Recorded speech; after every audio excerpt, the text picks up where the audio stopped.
Hey guys, I'm sick. I was gonna do a much larger bit, but since I'm sick, let's just cut to the video. Love Life has always been a series that thrives off the connection between the characters. I mean, they're a group after all, so it requires everyone to at least be friends in some way, shape, or form. Even for something like Nijigasaki, which focuses on solo idols, everyone still interacts with each other. And with those interactions come connections, and those become bonds, and those become relationships, and those potentially lead to what some people may interpret as romantic relationships. That was a really roundabout way to just say, these characters had a cute moment, I'm gonna ship them. But yeah, it's the Valentine's season that's ending today, so I thought we'd take a list at a bunch of Love Life ships throughout the series and the ones I like the most, or the ones I personally want to talk about. Now I'm gonna set a disclaimer. Firstly, just because I don't talk about one ship doesn't mean it sucks, and just because I say something nice about one ship does not mean I'm shitting on the other. People tend to misconstrue my words pretty often, so I want to make that clear. If I talked about every ship, this video would be long, and I kind of want to make consistent uploads. And hey, you can just comment on your favorite ship down below. But let's start from the beginning. From Love Life.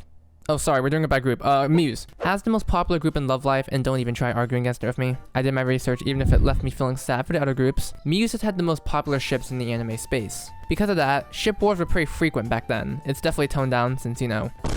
But you can find old forums and posts detailing why this ship is better than the other. It was the 2010s, so the culture was slightly different back then, although ship wars still exist in Project Sekai, so maybe things haven't changed. Regardless, there are two ships that literally any Love Life fan will know. You could have the barest amount of information known to humanity about Love Life, but if you see these, you'll be like, oh yeah, it's NicoMaki and NozoEli, they're together. Nico Yazawa and Maki Nishizono, or Nico and Knuckles the Echidna if we want to use their other names. This is by far the most popular Love Life ship I've seen, besides NozoEli, so why are they shipped together? Well, since I actually like the ship, I can actually give a few reasons why I personally like them together. Number 1, ego and pride. Both Nico and Maki have large amounts of pride, so pairing them up either platonically or romantically is gonna create entertaining results. Nico's a lot more expressive with her ego, not even hesitating to spread hate comments on Muse when they start lifting off their popularity, along with later stalking them. You can understand why Nico acts the way she does though later in the show, because she also started her own idol group, but compared to everyone else, she had too much passion, outshined everyone to the point they couldn't match what she wanted. It's that level of pride she has in her that makes her very openly express her thoughts, and it contrasts perfectly with Maki. Maki is a loner, and while she wants to get close to others, her ego prevents her from doing so. She typically holds her thoughts and expresses them in blunt words or actions that can be interpreted as a dick move. Even when she does help out Muse, she does it in a way that keeps her at a distance because God forbid someone figures I want to hang out with people, and if I see someone pointing out, I'm going to give you an evil stare. It's because they're two sides of the same coin that they create some of the best interactions in the show. Both are stubborn, but one's more reserved while the other's insane. It also makes the moments that they warm up to each other feel more real because of how much they've been at each other's throats. I always enjoy a little frenemies relationship, mostly because it's always fun to see the relationship turn from actual hating to playful hating. Number 2,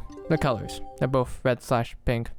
That's a valid reason, right? Number 3, their status/position. Opposites attract, as many say, and I don't know if that's true or not, but in the case of NicoMaki, it definitely is with how they grew up. It's not really focused on much in the show regarding their relationship, but I feel it's something that can still be brought up. Nico and Maki live different lives financially. One lives in a rich household while being burdened with the responsibility of carrying on their family's legacy, while one lives in a household where they're the only caretaker, not in the best financial situation. I just found the parallels interesting because of how their environment made them complete opposites. Maki repressed herself in her love for music because of her family, and Nico expressed herself more because of her family in the attempt to keep them happy. One thing I often like about shipping and character relationships in general is seeing how much one character impacts the other, and it's something you're going to hear me talk about a lot in this video because it's a show.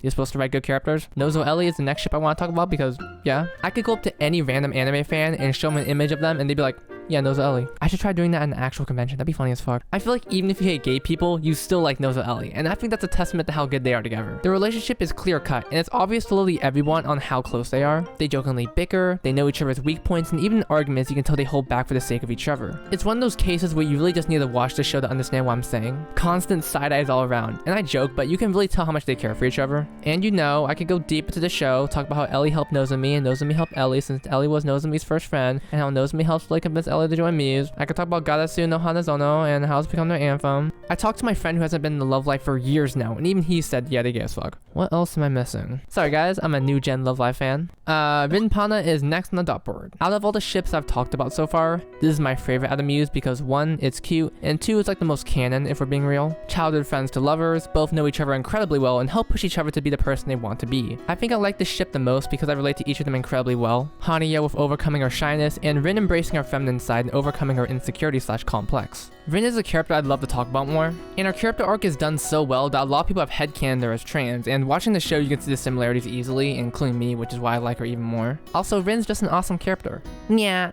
Okay, why the fuck did I do that? Going back to the ship though, I'd be incredibly stupid not to mention the manga for Love Life. Now the manga isn't fully documented and you need to go through a few hoops to read it, but a lot of things happen differently in there. Now those of you keen on the manga may notice that I ignored it when I was talking about NicoMaki and NozoEli, and that's true, but I feel the bonding moments in the manga are more so added moments, not the bombshell I'm about to show you right now. In Love Life School Auto Diary Manga Season 2 Volume 4 Chapter 4, it's Valentine's Day, and everyone's giving Valentines to each other. Oh wow, this actually fits the video. Everyone is talking about Valentine's Day and how they're gonna react if they get one. After being told it can be a way to express their true love to someone, Rin activates a secret plan for Valentine's Day. The perspective of the chapter switches to Hanyo and how she interprets Rin's actions, such as seeing her thoughts on Rin getting constant Valentines and feeling lonely when she gets stuff hidden from her. When she encounters a fan of Muse, who details how much she loves Rin and Hanyo and proceeds to give her a Valentine's gift, Rin intercepts like an apex third party. After clearing up the misconception, Rin finally reveals a secret that she's been hiding from Hanyo, a special Valentine's gift made specifically for Hanyo, and asking her to be Rin's bride. And then... I'm sorry, what? Did they just Ash X Serena? What the hell? This is one of the most deliberately confirmed ships just because of the scene, because what the fuck was she really doing? Let's be real. I know some people will say the manga isn't canon, but it was officially made, so come on, let's take a dub while we can. Okay, I kind of went on a tangent there. Let's talk about the second year so I can move on. I actually had trouble choosing which one I wanted to talk about because I actually like all different combinations, and honestly I could just say all three of them together, but to make this video shorter, I'm just gonna say Kotori x Umi. Now, as we continue on the video, the reasons for why I like certain ships will both increase and decrease as we go along. Sometimes we don't need valid reasons for a certain ship. I know some people that ship characters that haven't even interacted once, and that's the fun part about shipping. Everyone's gonna have different interpretations, and now that most ship wars have ended, I feel free to just say whatever I want to now. With that being said, I really like KotoUmi mostly because of their dynamic with each other. Not to say I don't like the ships with Hanukkah, don't misinterpret my words, but there's something more entertaining about Kotori and Umi. Umi being the shy and reserved one as she was taught growing up, and Kotori being more expressive and bubbly, if that's a term. She's more extrovert, there we go. She talks a lot more, expresses a lot more, and it's a really nice contrast to Umi. They have a close bond in this series alongside Hanukkah, and it's clear Umi has a soft spot for Kotori. Umi will go against Hanukkah's BS, but once Kotori is involved, she usually goes along with the plan. It's like Umi and Kotori are Hanukkah's moms, and Umi's that one strict parent but stands down when Kotori intervenes. Very fun combo. Alright, that's it for Muse. I'll admit, I didn't grow up with Muse, so I don't really have much heavy opinions on some of the ships. If I was around during the time Muse was still alive and doing new art and singles, I probably would be a bit more conflicted since a lot of ships exist outside the anime and movie. You already saw that with how I talked about RinPana, but it exists with some other ships such as Umi x Ellie. I remember Storm and Lover being associated with that ship along with some illustrations. There are so many other ships that exist outside the anime and the like. This will become important later, but for right now, Aqua! Now we're getting into more familiar territory for me, so let me use that as a chance to both talk about the ships and also how much I really enjoy the story. Firstly, Chika and Riko and Yo. This is a special case for me as there was really no way for me to talk about one or the other without talking about them all. These three are a triangle persona fusion and I love them all. ChikarikoYou is one of those ships that the show pushes so hard but also acknowledges it in a way that also pushes ChikarikoYou. I love Chika and Riko's dynamic, how each of them help the other achieve their dreams or re-achieve their dreams. It is so heartwarming to see. Because of the attention that they receive, they're allowed to have the relationship play out throughout the entire series. We get to see the care they put for each other, to the point they compromise on dreams in order to fulfill each other's. On the flip side, we have Yo, who's been with Chika since the very beginning when she had that dream of being a school idol. Another childhood friends trope, but I think it works out given the natural progression we see on how Chika and Yo slowly separate throughout the series. It's something that's even acknowledged in the show itself, and creates one of my favorite episodes in the show. It's something I can heavily relate to, not even romantically, just the feeling of knowing someone for years, knowing them inside and out that you can tell if they're feeling off.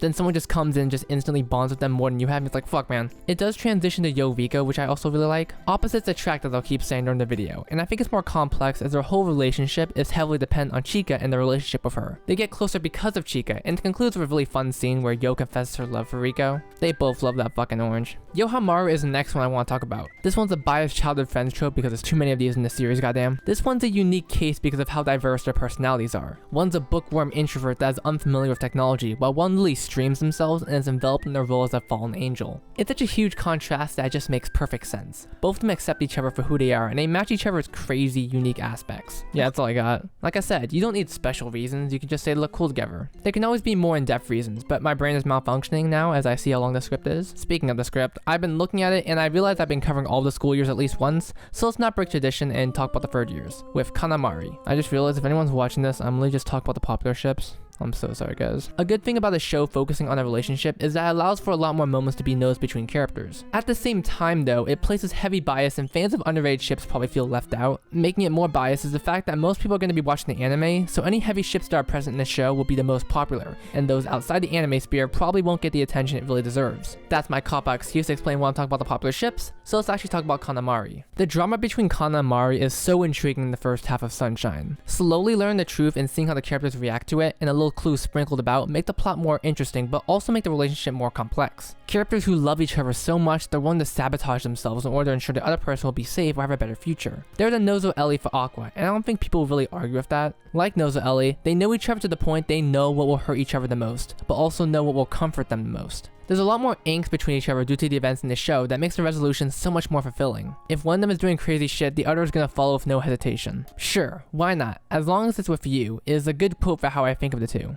Okay, I have a secret to confess. That Muse and Aqua segment, that was a formality. I did that out of respect. Who am I to create a video about love life ships without talking about Muse or Aqua, the most famous of them all? But I have a secret, just between you and me now. Are you listening? I'm sorry, but this is a Nijigasaki video now. Every rule I've stated for the other groups does not exist in here. I'm talking about all forms of media. Comics, art, anime, all-stars, all of it is valid, so let's talk about YuPomu first. Nijigasaki has the most ships that I adore, and I don't feel bad about using this video as the only chance to talk about this. I mean, who's watching this video anyway? Like other ships, YuPomu, or Aimu x You, follows a lot of tropes similar to other ones, following the childhood friends trope. What makes this one more captivating in my eyes is the journey towards the relationship and how it changes in the course of the show. It's sewed so well into the series that's a core part of the show, and it reinforces them as the main characters.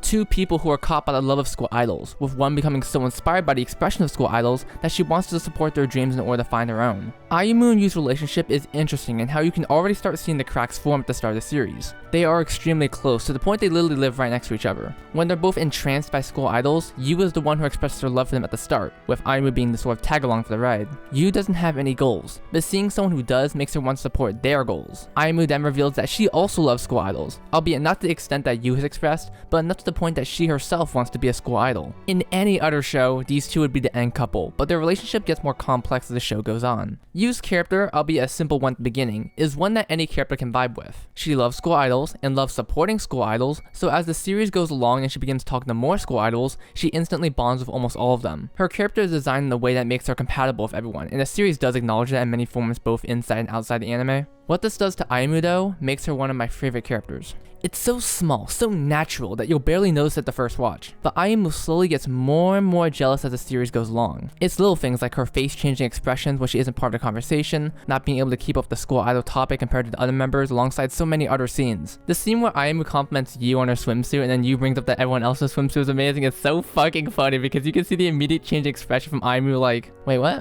Why did you bring them into this? It's a similar case to ChikaRikoYou, but I think YuPomu has a lot more presence in the show and a lot more scenes that depict Ayumu's slow descent and depression when she realized that she's losing that connection to Yu. Platonically or romantically, losing someone that's close to you by natural means over a course of time is the worst. From the first episode, we know the two are close, to the point you could say the only friends they have are each other. But as Yu continues finding her love for school idols, she starts to find more and more things to love, and Ayumu feels left behind. I think the scene that hits the hardest for me is when she figures out that Yu has started playing the piano, and she doesn't figure it out because of Yu talking to her about it, she figures it out thanks to Setsuna. Ayumu has a really bad case of being selfish. I don't mean that in a negative way. It happens so fast timeline-wise that you can see why she acts the way she does. Your friend slowly starts forgetting about you, or at least that's how you see it, and how there's now new sides of her that she isn't showing to you, but others. Add in the context of them being childhood friends, you can understand how this makes her freaked out. It was originally just about them, but now it's about everyone else, and Ayumu isn't sure how to handle it. It's Yu's dream to support others, and Ayumu knows that if she pursues that dream, it might lead to a path where they're not together. The Setsuna scene is where this finally becomes a heavy plot point in the show, and for good reason. Ayumu has already had feelings of being isolated and left behind, and the scene only further to cement that feeling. Yu and Setsuna have already bonded really close in the show, and it makes sense. Both are passionate in school idols, and it seems that Yu has finally found someone she can bond with easily in terms of school idols, which is part of her dream. Ayumu's bedrot scene to the argument between her and Yu is one of my favorites in the entire series because of how much it's been building up. Yu achieving her dream is supposed to be a good thing, and for a big part of the series, it has been. She's been helping other people's dreams while achieving her own, but with this flip, we see how Ayumu sees it. Yu is falling away from her, and a part of her knows that she can't keep up with Yu's dream. During this gay-ass scene, Aimu tells Yu straight up that she doesn't want to hear Yu's dream because she knows what it is and what it'll do to their relationship. Aimu then finally reveals that she only became a school idol for Yu, and the series gets recontextualized with that statement of hers. A girl who, out of love, became a school idol for a friend in order to help her achieve her own dream. I mean, Yu's dream is to support a school idol. Why don't I become one so she can support me and only me? But it didn't end there. Yu didn't just want to support one school idol, she wanted to support all of them. And that's not what Aimu wanted. She just wanted to be the two of them, as always.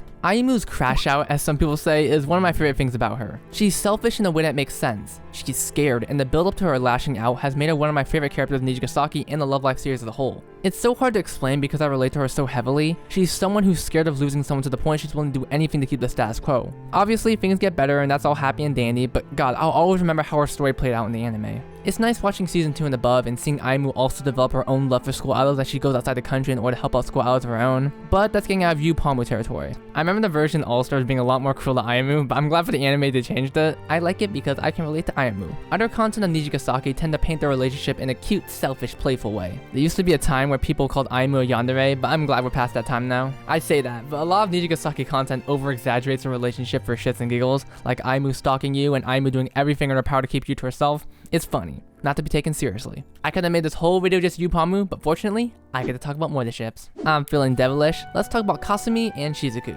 I love gremlins. I love a character who's expressive, has the biggest ego known to man, but also knows when to be real. Pair that up with a character who's more reserved and polite and selfless in a lot of ways, and you have a really fun ship. Shizuku always being playful with Kasumi's craziness will always be one of my favorite aspects of them together. Kasumi has the biggest ego, and she's definitely supporting it. They definitely be that she asked for no pickles meme. I think what I love about them the most though is when a core character trait out of the ship is essential to helping out the relationship. I word that so badly, but let me explain. In episode 8 of Nijigasaki's first season, aka the Shizuku focus episode, the reason why Shizuku is able to get more confidence in herself is because of Kasumi. I like the fact Kasumi actually gets serious for a second, but still uses her ego/pride in a way that isn't for her, but for Shizuku instead. Kasumi's whole presence on the surface is, I'm the cutest, I'm the best. And while that is true, she uses that mindset in order to help Shizuku gain more confidence in herself. There's always going to be people that don't fuck with you no matter if you act or not. But as long as there's someone who believes in you and the core traits inside you no matter what side you show, then you can always be yourself unapologetically. I just like the sort of projecting that Kasumi does. Kasumi calls herself cute, calls herself the best. And at the beginning of the series, it's mostly her that calls herself that. Shizuku isn't like Kasumi. She acts because she doesn't have that confidence in herself, and Kasumi knows that. So she becomes the person that she wishes she had. This isn't directly confirmed, so it's a bit of a headcanon, but I always had the thought that Kasumi is her biggest supporter. If no one's there for her, at least she's there for herself, and it's helped her maintain her confidence as a school idol. She may be asked at so many things, but she has spirit. But she doesn't see that spirit in Shizuku, which prompts her to be the spirit that she needs. I just like the idea of someone with a big ego being the ego for someone who needs it. I've been growing my ego as well, so seeing Kasumi use that ego for a good purpose inspired me to do the same for others. Also, they look super cute together. I'm a simple noodle. AiRina. Okay, now this one is personal. I love AiRina. It is one of my favorite ships in the entire Love Life series because I am a huge fan of introvert x extrovert. This doesn't even need to be romantic, it can be platonic, but I just love the concept of it. I'm an introvert, I think I make that pretty clear. This channel is my noodle zone. I can tell you right now that I do not act like how I do here when I'm outside. I'm typically standing around, doing nothing. I've been slowly trying to break out my introvertness. It's one of my New Year's resolutions, but when I was watching Nijigasaki, I instantly connected with Rina. I just love how you can easily tell how close I and Rina are. The fact they don't need to exchange much words tells you how much they know each other. Being brought out of your shell / being adopted by an extrovert is a dream that almost every introvert has, and that's my completely biased reason for why I like the ship. Also, I just like Rina. Her entire character and her character arc is something that's so heartwarming to see. Anyone becoming a better version of themselves is always going to be inspiring, and having it be a very specific topic such as communication gets me invested so hard. The way you express yourself is unique to yourself, and I can relate to her with not being able to express things the same way as others. Sometimes I'm not able to be excited about things compared to others, even though I do feel excited or enjoy it the same way as they do, it's just not as expressive. It used to fuck with me for a very long time, even more so when I got into conventions and saw people in real life express things in ways that I couldn't. The Rina scene where she just looks in the mirror will always hurt me on an emotional level because while we don't have the same scenario, I know the exact feeling she feels. And as Rina found her way of expressing via her RinaChan board, I also found my way of expressing my feelings, which is this YouTube channel. It was thanks to my friends such as Whis that encouraged me to keep pursuing this whole thing, and he's like I in this weird analogy I just made. I is essential to Rina's development, and it's why I really like them as a pair. Without I, Rina probably would have been exactly the same. The scene where she offers I to take us to go for friends is such a sad scene, but you can easily understand Rina's perspective. No matter what you think of the two, they're no doubt best friends and a relationship anyone would love to have. This is a surprise shot from me. I am a SetsuKarin fan. I am a huge fan of two goofballs who both disguise themselves as reserved mature figures. The scene in episode 8 solidifies solidified how goofy the relationship is, and I like the sort of mature reserved one with the bouncy all over the place one. Also the height difference is fucking hilarious. I love the sort of scenario where Setsuna's overflowing passion is enough to break through Karen's surface and make her break character in a sense. I don't really have much to say about this one because it's one of those ships I like but can't go deeper into it, because with ships I can rant about, it's usually because I can relate to a ton of aspects involved with the ship. This is why I like ShioPomu. In a change of pace, I'm actually not going to be talking about the anime version of the relationship. I'm going to be focusing on the All-Stars version of the relationship because I personally prefer it. There were a lot of changes made between All-Stars and the anime, and Shioriko kind of suffered from it, along with many relationships between characters. Now, one day I'm going to talk about these changes, but one of them is regarding Shioriko and Aimu's relationship. Now, I rewatched a bit of All-Stars to remember how Shioriko's like, so I apologize if I get anything wrong, but Shioriko was strict and logical. She was a firm believer of do what you're good at, not what you like. If you are good at sports, but you liked art as a passion, then fuck you're doing sports, and don't even think about touching that pencil. This comes from her family history along with KaraRuko and other details I don't exactly remember, but her mindset of only doing things that logically benefit you contrasts heavily with Aimu. Aimu is the beginning and upcoming school idol, although she's been an idol for like 7 years, so like,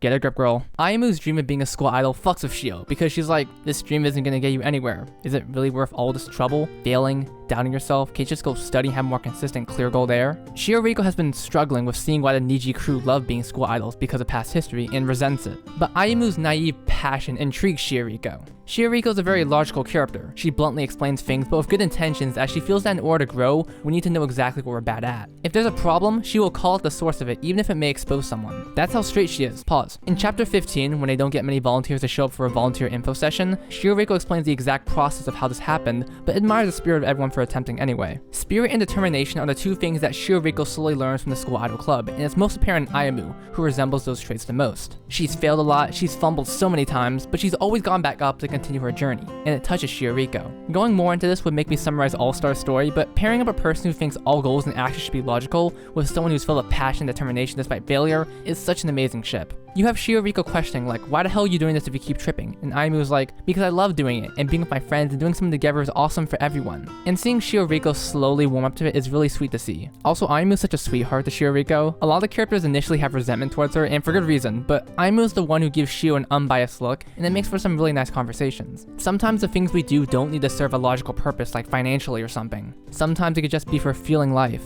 And this thinking of doing something to enjoy rather than for a logical purpose extends to the next ship I want to talk about, RinaMia. This is another ship I'm going to be talking about in the All-Stars canon because I'm going to be frank here, I think the anime version of RinaMia's relationship isn't as good. Now, there are a multitude of reasons for this, and it's 1, linked from the anime season, and 2, All-Stars is a visual novel that has way more time to establish its relationships. This applies to ShioPomu as well, but more so here because of how it's an actual plot point in the series. In the anime, their sole relationship comes from Lanzu rejecting Mia's song, leading her to doubt herself. This is where Rina comes in. They learn more about each other and how Mia comes from a prestigious musician family, so she feels like she has to uphold that legacy. She used to be a singer herself, until the pressure of the family name fell on her, leading her to be a composer instead. Rina is able to break through to Mia and tell her that she wants to hear her voice, her song, rather than the song made for someone else. Now, the same conversation between Rina and Mia happens in both versions, but All-Stars has a lot more complexity that makes the relationship deeper in my opinion. Some context though. In season 2 of All-Stars, the group is split into two because of Lanzu, creating the school idol club and the association. Mia is a part of the association and composes the songs for everyone. However, after Shizuku leaves and performs her own song rather than the song Mia created for her,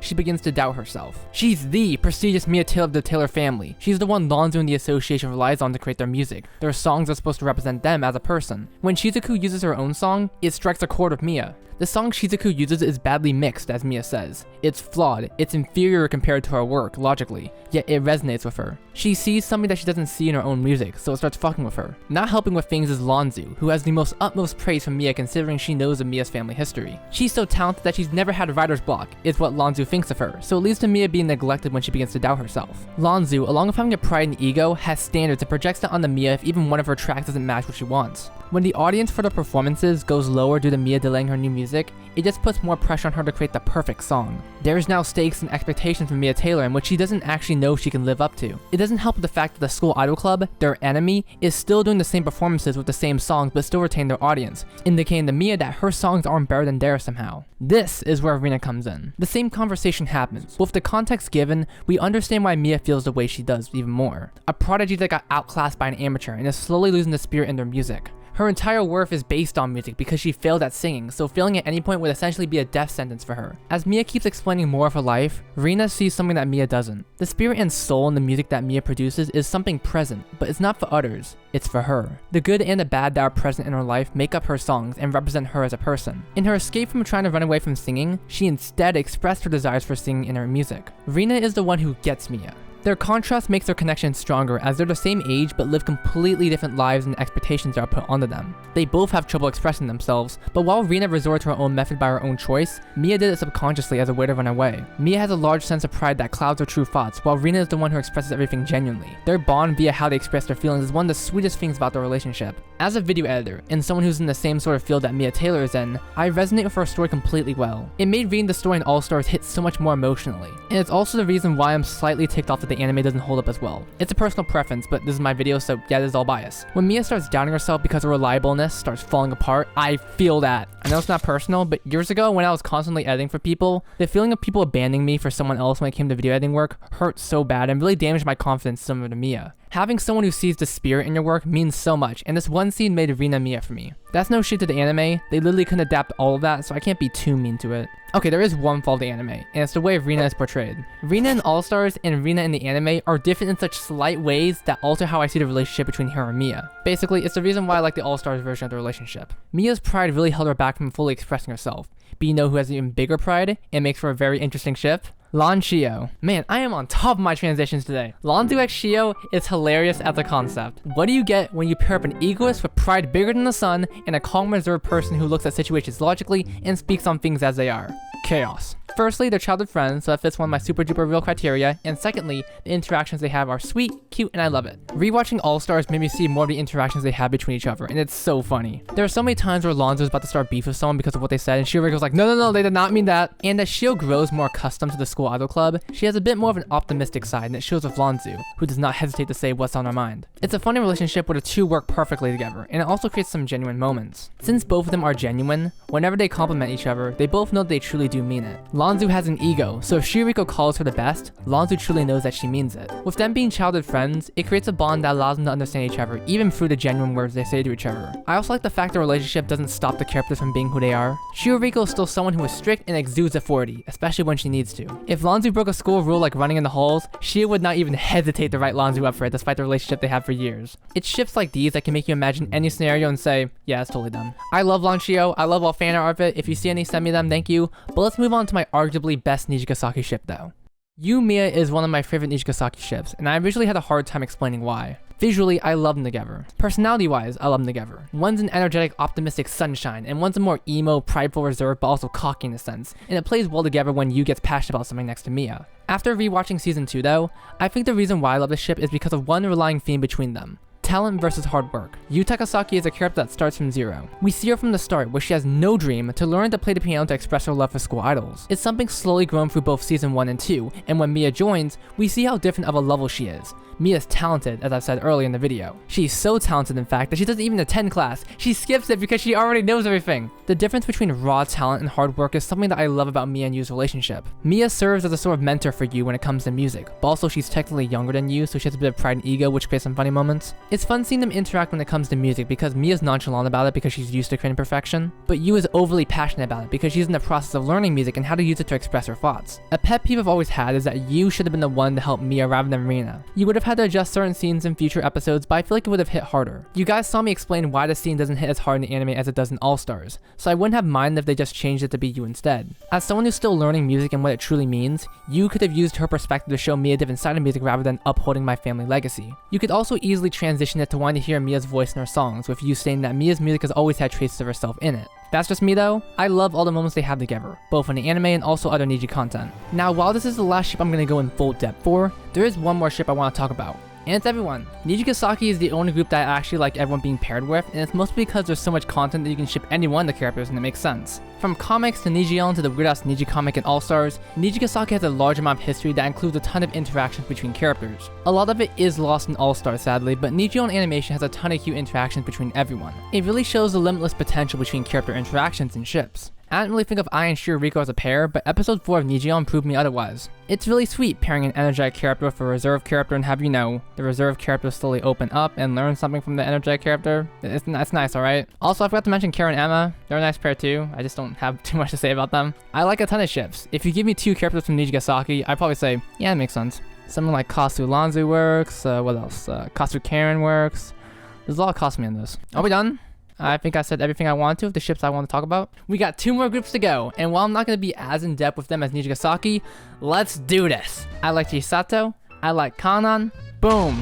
ChisaKanon. Yet another childhood friendship, and I like this one a lot because they show a bit more of the history between them. I like when ships built on history show history, and it's why I like ships such as KanaMari. Showing the impacts they have on each other is an easy way to make me want to see them together. Chisato is impacted by Kanon with her passion for singing and wants to find something similar to what Kanon feels. Kanon is impacted by Chisato, making that vow to find that something, and it's the reason why she still has that passion for singing years after she gave up. Also, I like their color scheme together. Their color palette is something I'd use in like an edit or graphic, and it makes them very appealing to look at together. I also like their relationship slightly changing over time as Kanon grows more and more independent as a leader compared to the shy and introvert version she was at the beginning of the series. That season 2 scene where Chisato just jumps at Kanon will always be my favorite scene of them together because Chisato knows the significance of her singing and what it truly means for her. Also, Chisato's the first person Kanon talks to when she comes back, so that's true love. Anyway, KuuKa. I don't really have any words for this because it's the first and most important relationship that establishes Superstar. I love the dynamic between the two. I love how much KuuKa infects Kanon with her passion for school idols, and is able to pull the spirit of singing within Kanon and make it shine. While one of the best parts is having a skill, having someone who's able to see that skill of yours and encourage you to use it is the next best part. There's so much untapped potential in everyone, and I used to relate to myself with video editing. I've had friends such as Whist who encouraged me to use my skills for something more. KuuKa is able to see the true passion of Kanon, which comes in the form of her singing. The first episode is my favorite because it quickly establishes that dynamic between the two and how much of a presence KuuKa has. I love KuuKa as a character, her energy, and how her aura spreads to the rest of Liella. She's passionate in a way that allows her to see the shine in others. KuuKa's dreams and aspirations help Kanon unlock her potential and help her fulfill Kaku's dreams along with her own. It's one of those relationships that fits so perfectly into the series and push the plot forward in such a natural way. Next is KuuRen, because I like KuuRen. KuuRen is a funny ship mostly because of the circumstances that led to the relationship. Originally, they had beef. Big beef that lasted for a sizable portion of season 1. Ren being the strict authority figure that was KuuKa's worst nightmare, and after the whole situation, becomes a lovable dork that's a bit shy but still is incredibly sweet, creates a funny history between the two. KuuKa is someone who is incredibly passionate about the things she loves, and loves expressing her thoughts, so pairing her up with someone who isn't at that exact level is funny as hell. The scene in season 3 where she remembers when Ren was this evil figure is so funny because Ren is such a far cry from how she was back then. Like, look at her smile. There is no evil in that head. I can see them being incredibly cute together, and this one's slightly biased because I get fan art of them all the time, so I've been corrupted in a sense. Moving into the second gen, we have the canon KinaNatsu. I love this one mostly because of Natsume's ego. Kineko is a sweetheart that when paired with Natsume and her devious actions, creates intriguing scenarios. With Natsume canonically being a YouTuber, she would totally try to like debate Kineko to give like an answer to a question that would fit her video, but Kineko would answer like so honestly that Natsume would just stopped a bit because of how passionate her answer was. Natsume would make up the biggest lie to make herself look better in front of Kineko, and Kineko would believe it in a heartbeat, and that's what I love about the relationship. Okay, I can't go this far without mentioning ShikiMei. These two got their own focus episode. 2 actually, that literally makes them lovers in the most obvious way possible. The blue and red combo, they're literally made for each other. If I were to go in depth with them, I'd literally just be summarizing their episode, and I know I did that for YuPomu, but I was mostly analyzing. For ShikiMei, it'd literally just be a recap because all their interactions are them loving each other. Shiki literally almost dies because the entire cast of Liella thought Mei was dating Ren. The two have the most yearning eyes for each other. They care for each other in such little ways, they know how they operate. Their personalities contrast so heavily but makes them a perfect match, even when the anime director ships them. Shiki's favorite thing is literally Mei. Out of all the Love Live ships, this one's like the most canon to most people because I doubt the majority know the manga exists. I'd feel bad if I didn't include this one, but let me just say, TomariWien. I don't have much to say about this one besides that I like it. I like when an egoist is paired up with someone who is not that. For Tomari in specific, she's very analytical, logical, and only does things that will improve her, similar to ChikaRikoYou and All-Stars. Wien is aggressive, competitive, and overdramatic, which contrasts well with Tomari's very professional personality. Their interactions are funny because Wien takes things very personally. Tomari is assertive, but not in the way that Wien is. She just sort of tags along for the ride as she pleases without announcing her presence like it's a big deal. When Tomari announced her skills, she doesn't nonchalantly compare to Wien, who would make damn sure you saw what she did. In a way, Tomari sort of humbles Wien, and that's with Kanon's input too, who affects Wien's personality the most. Their pair up is just nice to see, and they were even shipped before the anime release because of the time between their inclusion and the anime season itself. They were only newly added members, so they were obviously going to be shipped. And finally, we're at Hasunosora. I'm sorry, Love Live musical, maybe another day. Now this is the one series I'm actually not caught up on because it's long and it's in real time, meaning the story is occurring as I am speaking right now. The one thing I can say though is that I love the relationship in this series. You saw how I talked about All-Star's relationship, and one of the core things that made the relationship more complex was the length of the series and how much it could use its time to its advantage. Hasunosora takes that and sends it to the next level. Hasunosora's writing is the best in the Love Life series, and while its presentation isn't on par to other series, the writing carries it the entire way through. Relationships are allowed to grow, to regress, to not be linear, and I love how it weaves its way throughout the entire series without, sidelining the entire plot. The real-time aspect allows for events to sink in and not rush moments or feelings. In the 12-episode anime season, yeah, you gotta rush that. But here, it can take its time and plant its roots. You may notice I haven't been talking about any specific ship, and that's because it's really hard for me to choose one. Nah, I'm playing, it's SusUri. This is the one I love the most, and like ShikiMei, they laid it on pretty thick. They have a lot of time to interact, and combined with Sayaka's care for Susuri and Susuri freely saying her thoughts, it creates really sweet moments that show the care they have for each other. When Sayaka gets on Susuri's ass for sleeping in class and letting an otter sleep on her, oh yeah, did I mention there's otters in Hasunosora? I just want to let you guys know that. This is why Susuri is the best character. Anyway, that scene shows how dedicated Sayaka is to Susuri. It's not just loving her, but loving her to the point that you need to intervene to make sure she does what she needs to do. Episode 7 is fully dedicated to them and learning from each other. They keep talking about how they're inseparable and need to stand next to each other and like, bruh, oh my god, get a room! If any Hasunosora fans are watching this, you may abundantly realize that I'm only talking about the first few episodes and, yeah. This is too much content for me in one go. Wait for my full Hasunosora video in March. But there are other ships I enjoy as well that I can't fully elaborate on because I have to scan through so much footage, but the usual Kaho Koze, Megumi and Rui now. When I watch more, I'll definitely have more to say about them. I know Sayaka and Susuri have like a child now with Ginkgo, so like, what the fuck happened here? I have a lot to catch up on, goddamn. Okay, so it turns out she's Kosuzu and not Ginkgo. So, I do have a lot to catch up on. And that's the end of the video. I was gonna talk more, but just go read my pinned comment. I'm gonna go to sleep now. I'm really sick.